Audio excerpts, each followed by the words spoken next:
নতুন বিকাশ অ্যাকাউন্ট খুলেছেন, এখন আপনার বিকাশ অ্যাকাউন্ট থেকে আগে আপনাকে টাকা লেনদেনটা তো শিখতে হবে। যেমন ধরুন কাউকে টাকা পাঠানো কিংবা ক্যাশ আউট করে টাকা হ্যান্ডে নেওয়া, এই কাজগুলো তো আপনাকে আগে শিখতে হবে। তো আজকের ভিডিওতে আমি আপনাদের শিখিয়ে দেব কিভাবে আপনি আপনার অ্যাকাউন্ট থেকে অন্য কোনো অ্যাকাউন্টে টাকা পাঠাবেন, অর্থাৎ সেন্ড মানি করবেন। তো এজন্য আপনাকে চলে যেতে হবে আপনার ফোনের ডায়াল প্যাডে। সেখানে গিয়ে *247# টিপে ডায়াল করে দিতে হবে।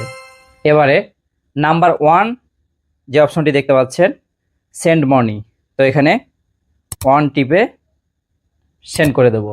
এবারে আপনি যে নাম্বারে টাকাটা পাঠাতে চান সেই নাম্বারটা এখানে বসিয়ে দিতে হবে।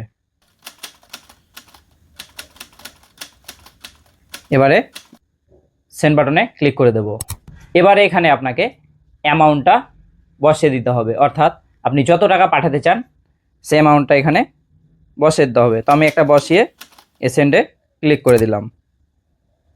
এবার এখানে আপনাকে একটা রেফারেন্স দিতে হবে, তো এখানে আমি 1 রেফারেন্স দিয়ে সেন্ড করে দিলাম। এবারে এখানে পিন নাম্বারটি বসিয়ে দিয়ে এই সেন্ড বাটনে ক্লিক করে দিলেই কিন্তু আপনার কাজটি হয়ে যাবে, অর্থাৎ আপনার অ্যাকাউন্ট থেকে টাকাটা ওই নাম্বারে চলে যাবে।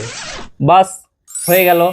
প্রিয় বন্ধুগণ, এরকম টেকনোলজি ভিডিওগুলো নিয়মিত পেতে এই চ্যানেলটি যারা এখনও সাবস্ক্রাইব করেননি তারা এই চ্যানেলটি এখনই সাবস্ক্রাইব করে দিন, এবং যারা ফেসবুক পেজ থেকে দেখছেন তারা অবশ্যই ফেসবুক পেজটি ফলো দিয়ে দিন।